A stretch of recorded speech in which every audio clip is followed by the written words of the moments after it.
पंचदशमी पंच शनि पूजन की महत्वता होती है। क्यों कहा जाता है कि अगर कोई आपको ज़्यादा परेशान कर रहा है, बहुत टेंशन दे रहा है, बहुत ज़्यादा अगर वो इतना हताश हो गए कि आपने सोच लिया अब तो मर जाऊं तो अच्छा है, इसका नाम लिख जाऊं, ये सब चीज़ करने से अच्छा है पाँच दशमी। दशमी जानते हो? पाँच दशमी, कोई सी भी पाँच दशमी आप चुन लीजिए, परंतु वो दशमी अमावस्या के पहले वाली नहीं होना चाहिए, वो पूर्णिमा के पहले वाली दशमी। पाँच कोई सी भी दशमी पर शमी के वृक्ष के नीचे जाइए, घी का दीपक लगाइए, शुद्ध जल तांबे के पात्र में लेकर जाकर अर्पित करिए। पहले दीप जलाना, उसके बाद शमी के पौधे में जल डालना और पौधे उस वृक्ष के नीचे बैठकर जल चढ़ाकर वहीं पर एक चावल का दाना समर्पित कर कर बाबा से प्रार्थना करना कि बाबा मुझे बहुत कष्ट है, ये मेरा एक तकलीफ मुझे दे रहा है, बस आप मेरी तकलीफ को दूर करना। शिव की ऐसी कृपा होगी। पाँच शमी पूजन, जब विजय दशमी के भाव से दशमी आपके यहाँ पर भी पूजन होती है, विजयदशमी पे हमारे यहाँ शमी के पत्र की बड़ी पूजन का महत्व है। पाँच दशमी पाँच शमी पूजन कर ली जाती है तो जो भी आपका द्रोही होता है वो आपसे दूर हो जाता है या आपसे स्नेह कर कर आपके करीब आ जाता है। ये बड़ा सुंदर प्रसंग यहाँ पर आता है भगवान शिव की कथा में। औरव ऋषि की बेटी थी शमी और धौम्य ऋषि के पुत्र थे मंदार। मंदार आंकड़ा पुष्प, शमी औरव ऋषि की बेटी। जब बड़ी होती चली गई तो वो औरव ऋषि की बेटी शमी ने जीवन में कुछ किया ना किया, पर एक काम औरव ऋषि की बेटी शमी करती रही कि भरण पोषण में अग्रणी रही। कोई भूखा मिल गया, औरव ऋषि की बेटी ने अपना भोजन तक दे दिया। ये बेटी का जीवन होना चाहिए। कई महाराज औरव ऋषि की बेटी शमी उसमें की थी, अगर उसकी थाली में कुछ भी नहीं बचा चलेगा, पर सामने वाला भूखा नहीं रहना चाहिए, उसको जरूर खिला देना। ये बड़े विचित्र शब्द हैं, जरा शिव महापुराण के इसको समझ लेना कि शमी का पेड़, जिस शमी की पत्ती में कांटे होते हैं, जिस बेलपत्र में कांटे होते हैं और जिस आंकड़े को मंदार के फूल में वो दूध होता है कि आंख में चले जाए तो आंख बेकार हो जाती है, वो दूध होता है जो जहर का काम कर जाता है, ये सब शंकर भगवान को चढ़ रहा है। शमी जिसमें कांटे हैं, बेलपत्र जिसमें कांटे हैं, मंदार का फूल जिसमें जहर भरा पड़ा है, धतूरा जिसमें जहर भरा पड़ा हुआ है, ये शिव को क्यों समर्पित है? ये शंकर को क्यों चाहिए? ये शंकर के पास क्यों जा रहे हैं?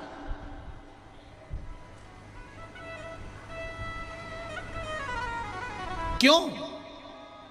उसका एक कारण है, सत्य बोलने वाला हमेशा बुरा होता है, हमेशा बुरा होता है। और वो सत्य बोलने वाला व्यक्ति, शमी कांटों में रमी हुई है, लदी हुई है, पर भाव शुद्ध है उसका, भाव गड़बड़ नहीं हुआ उसका। मंदार धौम्य ऋषि का पुत्र,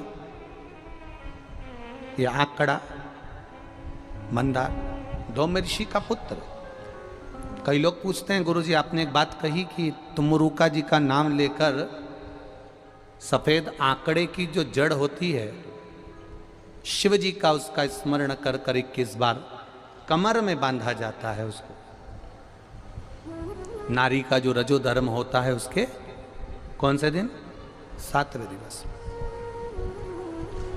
क्या इतना उस मंदार का उस इतना वर्णन होता है उस सफेद आंकड़? तो यहाँ शिव कथा कह रही है, शमी कांटों में रहकर भगवत भजन कर रही है और मंदार जो स्वयं धौम्य ऋषि के पुत्र हैं वो साधारण नहीं है धौम ऋषि का पुत्र मंदार, वो आंकड़ा साधारण नहीं है,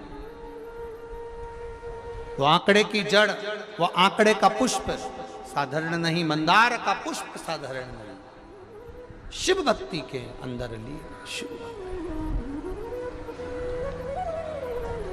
महाराज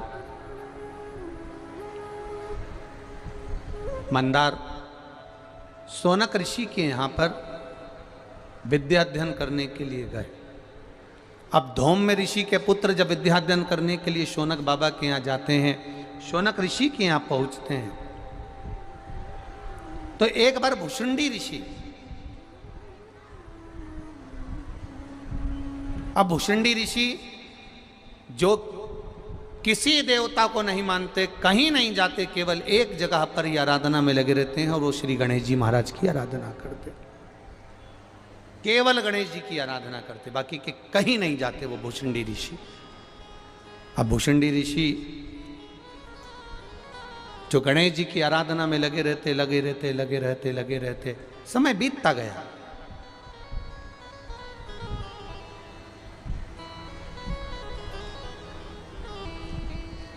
बहुत लंबा समय निकल गया गणेश जी की आराधना करते करते। आज भुषुंडी ऋषि आए और भुषुंडी ऋषि जैसे ही आए गणेश जी की आराधना में लीन है, भगवान की भक्ति में लीन है, कोई मतलब नहीं किसी से, अपनी आराधना, अपना तप, अपनी साधना और उसका बल, इसके सिवा कुछ नहीं जानते भुषुंडी बाबा। भुषुंडी जी ने कुछ नहीं, कुछ नहीं।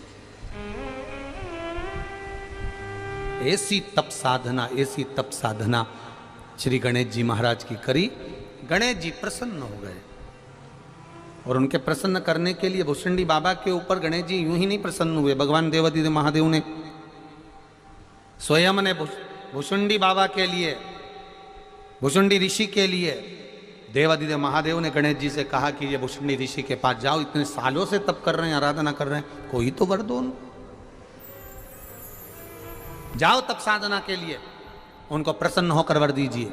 भुषुंडी बाबा के पास में, भुषुंडी ऋषि के पास में श्री गणेश जी महाराज पहुंच गए और गणेश जी महाराज ने भुषुंडी ऋषि को देखकर तुरंत कहा, आपको क्या वर दूं मैं? शिव महापुराण की कथा कह रही है। मंदार, शमी दोनों का मंगल विवाह हुआ। मंदार और शमी दोनों का मंगल विवाह हुआ, दोनों का मंगल विवाह। और दोनों का जब मंगल विवाह हुआ, दोनों का विवाह होने के बाद में दोनों घूमते हुए भ्रमण करते जा रहे थे, भ्रमण करते जा रहे।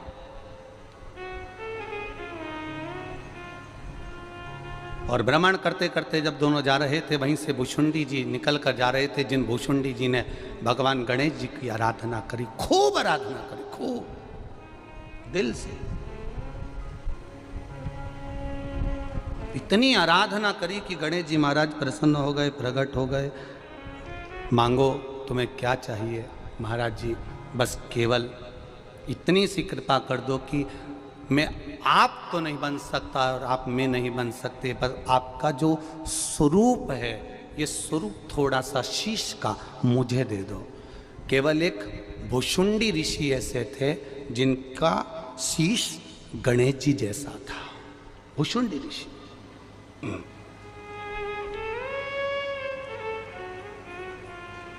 जिनका शीश गणेश जी जैसा था।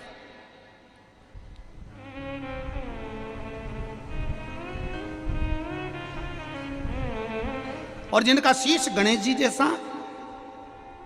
मंदार और शमी की शादी हो गई, इन दोनों ने हंसना प्रारंभ कर दिया। जो भुषुंडी ऋषि जा रहे थे इनको देखकर हंस दिए, बहुत तेज ठाका लगाकर हंसे। दुख हुआ, हृदय में चोट पहुंची, हृदय दुखित हुआ, हृदय द्रवित हुआ, हृदय में दुख हुआ, द्रवितता हुआ। और जब हृदय में दुख हुआ, द्रवितता हुई, कुछ दुख हृदय में जब हुआ, तब भुषुंडी बाबा ने क्रोध में आकर कह दिया, ए मंदार, शमी, मैं तुम्हें श्राप देता हूं, मंदार और शमी मैं तुम्हें श्राप देता हूं कि तुम दोनों जड़ हो जाओ, वृक्ष हो जाओ। शमी मंदार वृक्ष के रूप में हो गए, खड़े रहे, विनती करते रहे, ये श्राप ठीक नहीं, कृपा करिए, कृपा करिए, दया करिए, करुणा करिए। तब देवाधिदेव महादेव कहीं देखिए, सब दुख काटो, मंदार और शमी ने, दोनों ने मिलकर भगवान शिव की आराधना करी और देवाधिदेव महादेव ने वर दे दिया, सुनो शमी और सुनो मंदार, यदि कोई भूल से भी आपकी पत्ती, आपका पुष्प मुझे समर्पित कर देगा, सुनो मंदार, सुनो शमी, अगर कोई भूल से भी आपकी पत्ती, आपका पुष्प मुझे समर्पित कर देगा, उसे हजारों अश्वमेघ यज्ञ के स्नान का जो पुण्य होता है वो एक क्षण में प्राप्त हो जाए।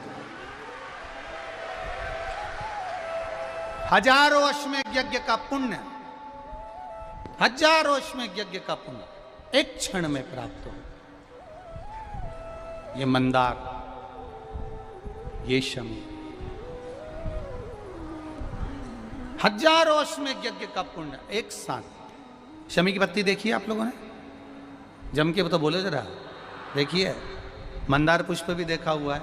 अब शमी की जो पत्ती होती है, उस शमी की पत्ती को भगवान देवाधिदेव महादेव पर चढ़ाने का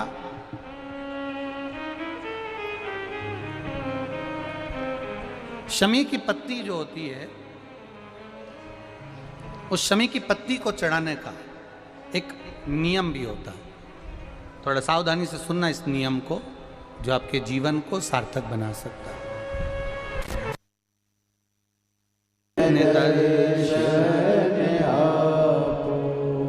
शमी की पत्री को चढ़ाने का एक नियम है, बड़ा सुंदर नियम, आपके जीवन में उतारने लायक। महाराज,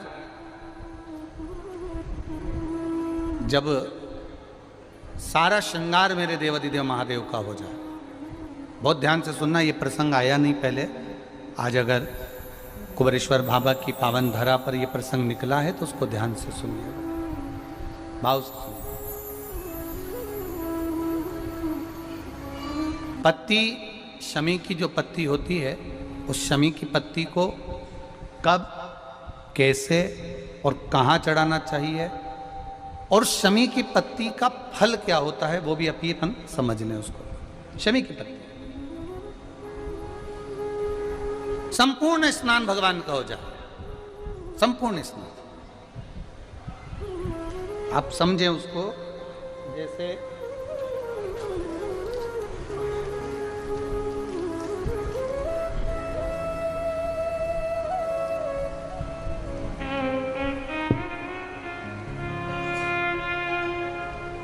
ये शिवलिंग है, जलाधारी, जल निकल कर जाने का स्थान, गणेश, कार्तिकेय, अशोक सुंदरी, जलाधारी मतलब माता पार्वती जी का हस्त कमल, शिवलिंग, शिव का स्वरूप, ऊपर जो जलाधारी लगी है उसमें से एक एक बूंद जो पानी नीचे गिर रहा है, जो पानी नीचे गिर रहा है, शिव जी की बेटियां जया, विषहरा, शामली बारी, दौतली, देव, शिव जी की पुत्री बेटियां। अब जब देवाधिदेव महादेव को शमी का पत्ता चढ़ाया जाता है, कब चढ़ाते हैं? जब आपने संपूर्ण जलाधारी को हाथ से साफ कर दिया हो, शिवलिंग पर जल चढ़ा दिया हो, शिवलिंग का पूरा श्रृंगार आपने कर दिया हो, संपूर्ण श्रृंगार मेरे देवाधिदेव महादेव का हो गया, संपूर्ण श्रृंगार। बाबा को चंदन का लेपन, अबीर, गुलाल, अक्षत, बेलपत्र, धतूरा, जो भी तुम्हें चढ़ाना है सब कुछ तुमने चढ़ा दिया, सारा श्रृंगार मेरे देवाधिदेव महादेव का हो गया। तब शमी की पत्ती को माँ जगतजननी की जो जलाधारी है उस पर मात्र स्पर्श कराकर शिव के शिवलिंग पर आखिरी में समर्पित कर देना चाहिए, जिससे हमारी मन की जो कामना है वह माँ जगतजननी देवादिदेव महादेव से उनके कानों में श्रवण करा। शमी पत्र का एक बात और स्मरण में रहे, शमी पत्र की बहुत एक बात और अपने स्मरण में लीजिएगा। शमी पत्र दरिद्रता बहुत है, जब लगे आपको कि दरिद्रता बहुत ज्यादा है, किराया तक नहीं है, मैं कैसे जाऊं, कैसे उस महादेव के दर्शन पाऊं, कैसे उसकी चौखट पर जाऊं, कैसे उसको नमन करूं, तब उस जगह पर आप एक बेलपत्र, जहां से जलाधारी बहती है उधर एक बेलपत्र, जहां जलाधारी के ठीक विपरीत की स्थिति में, और 7 शमी पत्र मेरे महादेव के ऊपर, केवल आपके हृदय की बात कहते हुए शमी पत्र और बेलपत्र इस तरह से समर्पित।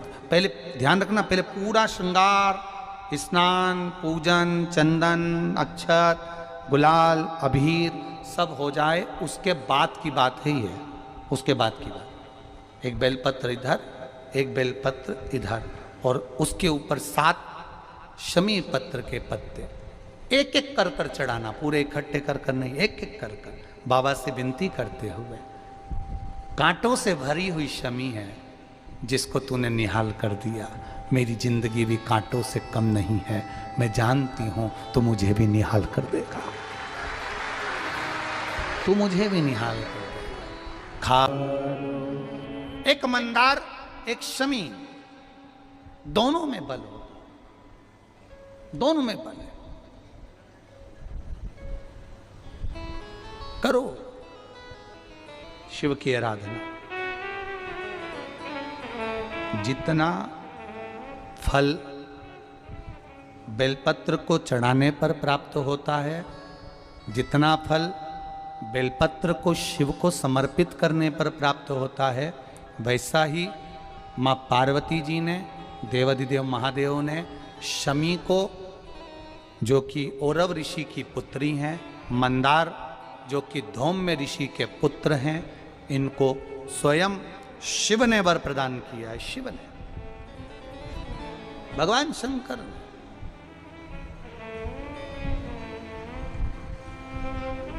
शिव ने वर दे दिया, मां जगतजननी जगदम्बा माता पार्वती ने वर दे दिया, मां आद्य शक्ति ने वर दे दी, पार्वती ने वर दे दिया। सुनो,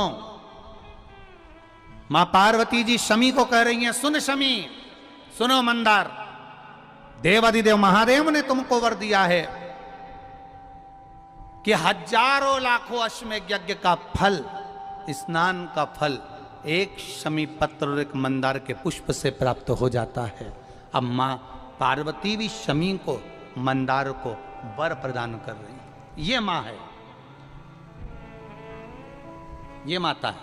अब एक बार यही बात हमने कथा में कही थी कि दरिद्रता को मिटाने के लिए ये बेलपत्र यहाँ माता जी के, शिव जी के चरणारविंद में, माता जी के हस्त कमल पर ये भगवान का जो सुंदर, माँ पार्वती की पीठी का ये सुंदर जो हस्त कमल है और ये चरण भाग हैं, यहाँ समर्पित करो। तो किसी ने पूछा, गुरुजी ये बेलपत्र को यहाँ चढ़ाने से उसका फल क्या मिलता है? तो कहा, माँ आद्य शक्ति, माँ जगदम्बा, माँ जगतधात्री, माँ दुर्गा, माँ भवानी, माँ देवी प्रसन्नता धारण करती,